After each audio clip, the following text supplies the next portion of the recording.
Hello students, welcome to Megha D classes. आज हम बच्चों क्लास 11 का यूनिट नंबर 3 स्टार्ट करेंगे, जिसमें आपके बेसिकली 3 लेसन्स हैं। तो आज हम बच्चों सबसे पहला लेसन करेंगे, जो कि है cell the unit of life. Cell जिसे हम कोशिका भी बोलते हैं, जिसके बारे में आप अपनी जूनियर क्लासेस 6th क्लास से पढ़ते हुए आ रहे हो, और जो हम सबसे छोटे लेवल से बच्चों को डेफिनेशन याद कराते हैं वो होती है cell is the structural and functional unit of life.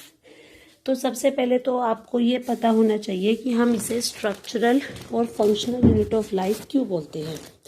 क्योंकि हमारी बॉडी का हर छोटे से छोटा स्ट्रक्चर सेल का बना होता है, और हर एक सेल का भी अपना एक खुद का स्ट्रक्चर होता है, और वो स्ट्रक्चर के हिसाब से ही वो एक पर्टिकुलर फंक्शन को परफॉर्म कर पाता है। और किसी ऑर्गेनिज्म में कितने सेल्स होंगे, तो उसके नंबर के अकॉर्डिंगली हमने उसको 2 कैटेगरीज में डिवाइड कर दिया, unicellular and multicellular. Unicellular organisms होते हैं जिनकी बॉडी एक सिंगल सेल से बनी होती है, जैसे बैक्टीरिया है, यीस्ट है। और मल्टी सेल्यूलर ऑर्गेनिज्म होते हैं जिनकी बॉडी बहुत सारे सेल से बनी होती है, जैसे ह्यूमन है, बर्ड्स हैं, प्लांट्स हैं। सेल्स की डिस्कवरी की बात करें तो सबसे पहले 1665 में रॉबर्ट हुक ने एक खुद के बनाए हुए माइक्रोस्कोप में कॉर्क सेल्स को देखा था। कॉर्क सेल्स क्या होता है, स्पेनिश ओक ट्री क्वेर्कस सुबेर जो है उसकी डेड बार्क थी, मतलब टहनी थी, उसने उसका एक छोटा सा स्लाइस लिया था, और वो स्लाइस जब उसने अपने माइक्रोस्कोप में देखा तो उसको हनी कॉम्ब लाइक स्ट्रक्चर, मतलब इस तरह की शेप दिखी थी, और ये उसको छोटे छोटे कमरे लगे थे, तो इसलिए उसने लैटिन लैंग्वेज में उनको सेल्यूला नाम दिया था। और बाद में करते करते सेल्यूला से उनका नाम सेल बन गया। 1674 में एंटन वॉन ल्यूवेनहॉक थे। अगर आपको पूरा नाम नहीं याद रहता तो आप सिर्फ ल्यूवेनहॉक भी याद रख सकते हो। तो सबसे पहले ल्यूवेनहॉक थे जिन्होंने एक जिंदा सेल को, लाइव सेल को माइक्रोस्कोप में देखा था। रॉबर्ट हुक ने जो सेल देखा था that was a dead, but उसने जो है लाइव सेल्स देखे थे। एक्चुअल में रॉबर्ट हुक को जो दिखे थे वो सेल्स नहीं थे, वो एक तरह से उनकी सेल वॉल थी, मतलब आउटर मेम्ब्रेन थी सिर्फ। रॉबर्ट ब्राउन ने सबसे पहले न्यूक्लियस की डिस्कवरी की थी। इसके बाद 1838 में Matthias Schleiden, again if you don't remember the first name तो आप इनका सेकेंड नेम याद रखो, स्लेडन एंड श्वैन बोलते हैं इनको। और 1839 में थियोडर श्वैन। जो ये स्लेडन थे ये बॉटनिस्ट थे, मतलब इन्होंने प्लांट्स और उनके सेल्स को स्टडी किया था, और जो श्वैन थे वो जूलॉजिस्ट थे, उन्होंने एनिमल्स और उनके सेल्स को स्टडी किया था। तो इन दोनों के काम में 1 साल का डिफरेंस था, पर इनका जो काम था वो मिलता जुलता था, तो दोनों ने मिलकर सेल थ्योरी दी थी, और इस सेल थ्योरी के कुछ मेन फीचर्स थे। इस थ्योरी के अकॉर्डिंगली सबसे पहली चीज तो ये है कि हमारे आसपास पाई जाने वाली जितनी भी लिविंग चीजें हैं वो सारी सेल से बनी होती हैं। सेल जो है वो लाइफ का स्ट्रक्चर एंड फंक्शन यूनिट है। सेल्स में पावर होती है रिप्रोड्यूस करने की, मतलब अपने जैसे और सेल्स बनाने की, और ये यूनिट्स ऑफ हेरिडिटी हैं। सेल्स की वजह से ही एक जनरेशन से दूसरी जनरेशन के अंदर जो फीचर्स है वो पास ऑन होते हैं। उसके बाद जो रडोल्फ वर्चो थे उन्होंने 1855 में ये बताया था कि कभी भी जो सेल्स है वो अपने आप नहीं बनते, जो सेल्स ऑलरेडी प्रेजेंट है, मतलब जो प्री एग्जिस्टिंग सेल्स हैं, उन्हीं सेल्स की जब बार बार डिवीजन होती है तो वो नए सेल्स को बनाते हैं।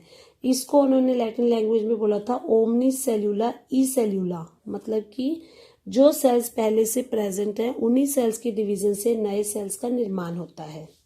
अब हम बात करते हैं थोड़ा सा सेल के ओवरव्यू की। इसमें बेटा आप कई क्वेश्चन ऐसे देखोगे जो जनरली 1 मार्क में या MCQ में या जो नीट का एग्जाम है उसमें भी आ सकते हैं। तो सेल की आपको पता है जो आउटर बाउंड्री है उसे हम सेल मेम्ब्रेन या प्लाज्मा मेम्ब्रेन या प्लाज्मा लीमा भी बोल सकते हैं, शॉर्ट में आप उसको PM से रिप्रेजेंट कर सकते हो। प्लांट्स में सेल वॉल पाई जाती है और वो इस प्लाज्मा मेम्ब्रेन के बाहर की तरफ होगी, एनिमल्स में सेल वॉल नहीं होती। इसके अलावा सेल के अंदर न्यूक्लियस, साइटोप्लाज्म और बहुत सारे सेल ऑर्गेनेल्स जिन्हें आप अंगक भी बोलते हो वो सब पाए जाते हैं। अलग अलग सेल्स की शेप, साइज, एक्टिविटी अलग अलग हो सकती है। अब आती है 1 मार्क क्वेश्चन वाली बात। कई बार आपसे ये क्वेश्चन भी पूछा जा सकता है कि इस पूरी वर्ल्ड में सबसे स्मॉलेस्ट सेल कौन सा है। तो सबसे छोटा सेल है बेटा माइकोप्लाज्मा, जो आपके मोनेरा किंगडम में आता है, जिसको हम पीपीएलओ यानी कि प्लूरोनिमोनिया लाइक ऑर्गेनिज्म भी बोलते हैं। ये सबसे छोटा सेल है और इसका साइज जो है लगभग 0.3 माइक्रोमीटर है। ये जो सिंबल हम यूज कर रहे हैं इसे हम बोलते हैं माइक्रोमीटर। माइक्रो का मतलब है 10⁻⁻⁻6 मीटर, यानी कि अगर आप 1 मीटर के 10 लाख टुकड़े करो तो एक टुकड़ा माइक्रो कहलाता है। और अगर आपसे ये पूछा जाए कि लार्जेस्ट सेल कौन सा है, तो लार्जेस्ट सेल जो है वो ऑस्ट्रिच का एग होता है। उसका साइज लगभग 17 × 13.5 सेंटीमीटर के आसपास होता है। अगर हम ह्यूमन आरबीसी की बात करें तो हमारे जो रेड ब्लड सेल्स हैं उनका डायमीटर लगभग 7 माइक्रोमीटर के अराउंड होता है। सबसे लॉन्गेस्ट सेल नर्व सेल है, जिनकी लंबाई 1 मीटर तक हो सकती है। प्लांट्स में देखा जाए तो प्लांट्स में जो सबसे लार्जेस्ट सेल है वो एसिटाबुलेरिया, जो एक ग्रीन एल्गी का टाइप है। उसकी जो लेंथ है वो लगभग 10 सेंटीमीटर तक हो सकती है। और जो सबसे लॉन्गेस्ट प्लांट सेल है वो रेमी फाइबर है, जिसकी लेंथ लगभग 21.65 इंचेस हो सकती है। इसी तरीके से जो सेल्स की शेप है, सेल्स की शेप भी अलग अलग हो सकती है। जैसे आरबीसी में जो सेल्स है वो राउंड और बाइकॉनकेव होते हैं। अगर आपके पास एनसीईआरटी की बुक है तो आप उसमें इन पेजेस पे देख भी सकते हो। डब्ल्यूबीसी की शेप एमीबॉइड होती है, मतलब अपनी शेप को अमीबा की तरह चेंज कर सकते हैं। जो कॉल्यूमनर एपिथेलियल सेल्स होते हैं लॉन्ग एंड नैरो होते हैं, मतलब हम इनको इस तरीके से रिप्रेजेंट करते हैं। यहाँ बीच में न्यूक्लियस होता है। नर्व सेल्स आपने पहले भी लेसन में पढ़ा हुआ है, इस तरीके से होता है। इसमें यहाँ डेंड्राइट्स होंगे, तो ये लॉन्ग एंड ब्रांच्ड होता है। इसी तरह से जो ट्रेकाइड है, ट्रेकाइड और वेसल जो जाइलम के पार्ट्स हैं वो भी अलोंगेटेड होते हैं। और जो मीजोफिल सेल्स हैं वो आपके राउंड एंड ओवल होते हैं। तो मतलब अलग अलग पोजीशन के हिसाब से जो सेल्स हैं वो अलग अलग शेप के हो सकते हैं। इसके बाद हम बात करते हैं प्रोकैरियोटिक और यूकैरियोटिक सेल्स की। अगर हम प्रोकैरियोटिक और यूकैरियोटिक सेल्स में डिफरेंसेस देखें तो सबसे पहला डिफरेंस आता है न्यूक्लियस का। प्रोकैरियोट्स में न्यूक्लियस के बाहर कोई कवरिंग, कोई एनवेलप नहीं होता, न्यूक्लियोलस भी नहीं होता। न्यूक्लियोइड के नाम पे सिर्फ एक सिंगल क्रोमोसोम होता है, तो इसलिए इसमें हम न्यूक्लियस ना बोल के इसको न्यूक्लियोइड बोलते हैं। लेकिन अगर आप यूकैरियोट्स की बात करोगे तो उनमें न्यूक्लियर एनवेलप यानी कि न्यूक्लियस के बाहर कवरिंग भी होगी, न्यूक्लियोलस भी होगा और न्यूक्लियस के अंदर क्रोमोसोम्स भी होंगे। और क्रोमोसोम्स जो है 2 से लेकर जितने मर्जी हो सकते हैं। प्रोकैरियोटिक सेल्स का साइज छोटा होता है, लगभग 0.5 से 10 माइक्रोमीटर होता है। यूकैरियोटिक सेल्स का साइज लार्ज होता है, 10 से 100 माइक्रोमीटर तक हो सकता है। प्रोकैरियोटिक सेल्स में सेल वॉल प्रेजेंट होती है और वो पेप्टिडोग्लाइकन या पॉलीसेकेराइड्स की बनी होती है, जिनके बारे में हम बायोमोलिक्यूल्स लेसन में पढ़ेंगे। और यूकैरियोट्स में अगर ये सेल वॉल फंजाई में प्रेजेंट है तो ये काइटिन की बनी होगी, और अगर ये प्लांट्स में प्रेजेंट है तो ये सेल्यूलोज की बनी होगी। राइबोसोम्स जहाँ पे प्रोटीन्स बनते हैं, प्रोकैरियोट्स में जो राइबोसोम्स है वो 70S होते हैं, यूकैरियोट्स में वो 80S होते हैं। अब यहाँ पे जो S है, S का मतलब होता है यहाँ पे स्वेटबर्ग यूनिट। ये स्वेटबर्ग यूनिट का मतलब होता है अगर आप इसको सेंट्रीफ्यूज मशीन में बहुत तेज स्पीड पे रोटेट करते हो तो ये 2 सब यूनिट्स में टूट जाता है। मतलब इस तरीके से बना होता है तो 2 सब यूनिट्स में टूट जाता है। बड़े वाला सब यूनिट है 50S और छोटे वाला होता है 30S। इसी तरह से जो 80S वाला सब यूनिट है वो भी जब टूट जाता है तो उसके 2 सब यूनिट्स बनते हैं, एक 60S और एक 40S। यहाँ पे आपने बच्चों ये कंफ्यूज नहीं होना कि ये वैल्यू इन दोनों को प्लस करके आएगी, ये वैल्यू इन दोनों को प्लस करके नहीं आती। जैसे अगर आप सोचो कि 50 और 30 को प्लस करो तो 80S बनता है, तो ये जो स्वेटबर्ग यूनिट है ये प्लस करके नहीं आता, ये उनके सेडिमेंटेशन के हिसाब से है कि जब आप उनको बहुत ज़्यादा स्पीड पे घुमाते हो तो वो किस तरीके से सेटल होती है। सेल ऑर्गेनेलिज की बात करें तो प्रोकैरियोट्स में endoplasmic reticulum, Golgi, lysosome, mitochondria, जितने भी बड़े बड़े सेल ऑर्गेनेलिज हैं वो सारे एब्सेंट रहते हैं, लेकिन यूकैरियोट्स में ये सारे प्रेजेंट रहते हैं। प्रोकैरियोट्स की जो प्लाज्मा मेम्ब्रेन है वो पाई जाती है और प्लाज्मा मेम्ब्रेन के ऊपर रेस्पिरेटरी एंजाइम्स हैं जो रेस्पिरेशन में हेल्प करते हैं। यूकैरियोट्स में प्लाज्मा मेम्ब्रेन होती है बट उसके ऊपर कोई भी रेस्पिरेटरी एंजाइम्स नहीं होते। इसके बाद जनरली बच्चों एक आपसे क्वेश्चन पूछ लेते हैं, व्हाट इज पॉलीराइबोसोम। पॉली का मतलब आपको याद रखना है बहुत सारा, और राइबोसोम्स जैसे मैंने आपको बताया प्रोटीन फैक्ट्री। तो कई बार ऐसा होता है एक ही mRNA के साथ बहुत सारे राइबोसोम्स जुड़ जाते हैं और एक चेन बना देते हैं। उस चेन को हम बोलते हैं पॉलीसोम या पॉलीराइबोसोम, और उसका काम होता है मैसेंजर आरएनए से प्रोटीन बनाना। तो इस चीज़ की आपको ज़्यादा डेप्थ में जाने की जरूरत नहीं है, क्योंकि जब हम 12th में लेसन पढ़ेंगे मॉलिक्यूलर बेसिस ऑफ इनहेरिटेंस, तो उसमें ये सारी चीज़ें बहुत ज़्यादा अच्छे से समझाई हुई हैं। अभी आपको सिर्फ यही समझना है कि मैसेंजर आरएनए के साथ जब बहुत सारे राइबोसोम अटैच होकर एक चेन बना देते हैं तो उसे हम पॉलीसोम बोलते हैं। उसका काम होता है प्रोटीन्स को बनाना। इसके बाद हमने बच्चों यहाँ पे क्या करना है, यहाँ पर मैंने आपको एक फ्लो चार्ट बना के दिया है। इस फ्लो चार्ट में हमने सेल की जो ऑर्गेनाइजेशन है उसको थोड़ा सा आप कह सकते हो ब्रीफली स्टडी किया है, कि मतलब सेल की जो स्ट्रक्चरल ऑर्गेनाइजेशन है वो कैसी होती है, मतलब सेल जो आपको देखने में कैसा दिखता है। तो अगर हम यहाँ पे सेल की स्ट्रक्चरल ऑर्गेनाइजेशन देखें, सेल की स्ट्रक्चरल ऑर्गेनाइजेशन देखते हैं तो सेल जो है दो चीज़ों से मिलके बना होता है। इसमें एक होता है इसका सेल कोट और एक होता है इसमें प्रोटोप्लाज्म। सेल कोट होता है जो सेल के बाहर की बाउंड्री है, और प्रोटोप्लाज्म होता है उसके अंदर का मटेरियल। सेल कोट बना होता है ग्लाइकोकैलिक्स का, मतलब सेल कोट में दो चीजें आती है, एक तो आती है ग्लाइकोकैलिक्स और एक होती है सेल वॉल। ग्लाइकोकैलिक्स सबसे बाहर की तरफ प्रेजेंट होगी, और जरूरी नहीं है कि ये ग्लाइकोकैलिक्स सभी ऑर्गेनिज्म में हो। जनरली जो ग्लाइकोकैलिक्स है वो या तो बैक्टीरिया सेल में होगा या एनिमल सेल में होगा, प्लांट सेल में नहीं होता। ग्लाइकोकैलिक्स के बाद उसके अंदर होता है सेल वॉल। सेल वॉल जो है प्लांट, फंगस और बैक्टीरियल सेल में होती है, एनिमल सेल में नहीं होती। प्रोटोप्लाज्म, प्रोटोप्लाज्म तीन चीजों से मिलकर बना होता है, साइटोप्लाज्म, सेल मेम्ब्रेन और न्यूक्लियस।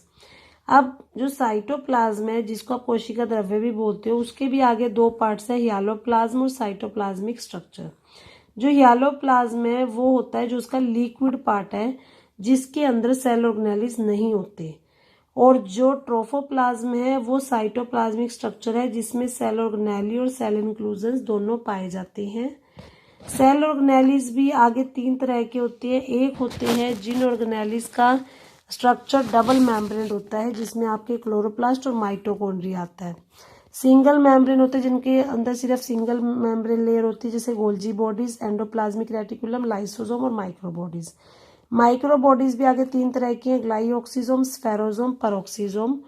और तीसरी कैटेगरी होती है वो ऑर्गेनेलिस जिनमें सेल मेम्ब्रेन होती ही नहीं है, जैसे राइबोसोम्स और सेंट्रोसोम्स। तो जैसे जैसे हम लेसन आगे करेंगे हम बारी बारी से इन सारे सेल ऑर्गेनेली के फंक्शंस के बारे में पढ़ेंगे। इसके अलावा जो साइटोप्लाज्मिक चीजें हैं उनके अंदर सेल इंक्लूजन भी पाए जाते हैं, जिनमें वैक्यूल्स, गैसेज या रिजर्व्ड फूड भी हो सकता है।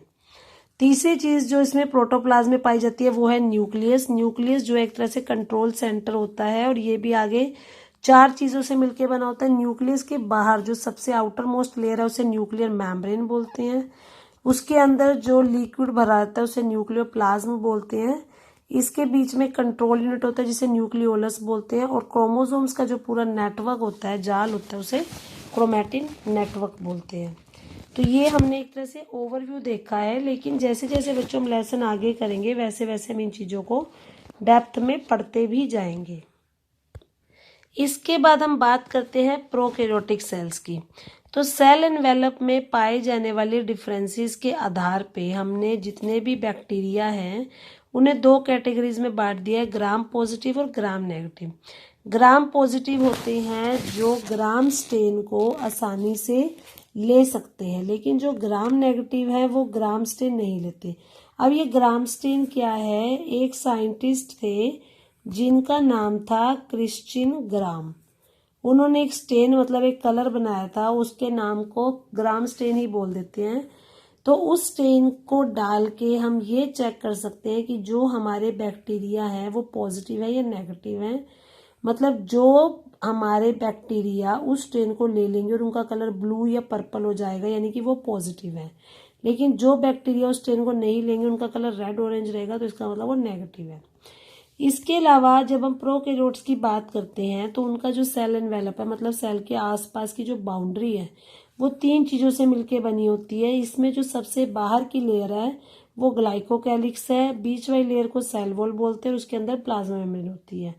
अगर आप अलग अलग से देखो तो तीनों के फंक्शन डिफरेंट है, लेकिन जब ये तीनों चीजें इकट्ठी मिल जाती हैं तो ये प्रोटेक्शन का काम करती है, इसलिए हम इन्हें सिंगल प्रोटेक्टिव यूनिट भी कह सकते हैं।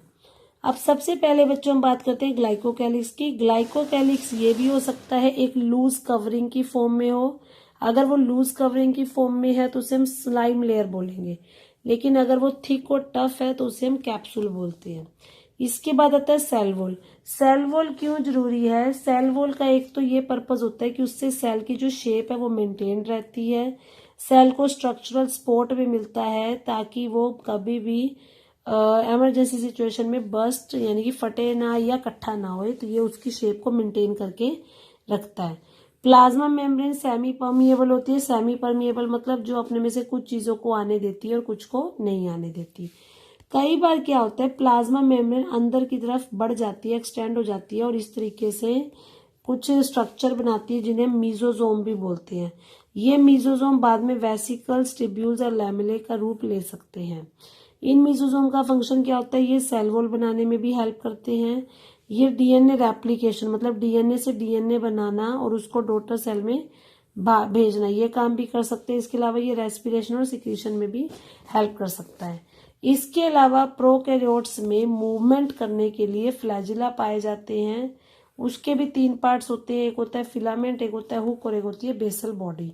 फ्लैजिला एक ऐसा स्ट्रक्चर है जो उसको मूवमेंट में हेल्प करेगा। इसके अलावा बैक्टीरिया के अंदर पिलाई और फिमरे भी पाए जाते हैं। देखने में ये फ्लैजिला जैसे होते हैं, बट फर्क सिर्फ ये है कि ये फ्लैजिला की तरह, जैसे फ्लैजिला तो इस तरीके से अटैच होता है जो मूवमेंट में हेल्प कर रहे हैं, ये मूवमेंट में हेल्प ना करके बैक्टीरिया की मदद करते हैं कि वो किसी भी कठोर चीज जैसे पत्थर, या अगर वो बैक्टीरिया पैथोजेनिक है तो उसके होस्ट से उसको चिपकाने में, जोड़ने में ये पिलाई और फिमरे हेल्प करते हैं। तो आज की वीडियो में हम यही चीजें पढ़ेंगे। इसके बाद का जो लेसन है वो हम नेक्स्ट वीडियो में कंटिन्यू करेंगे।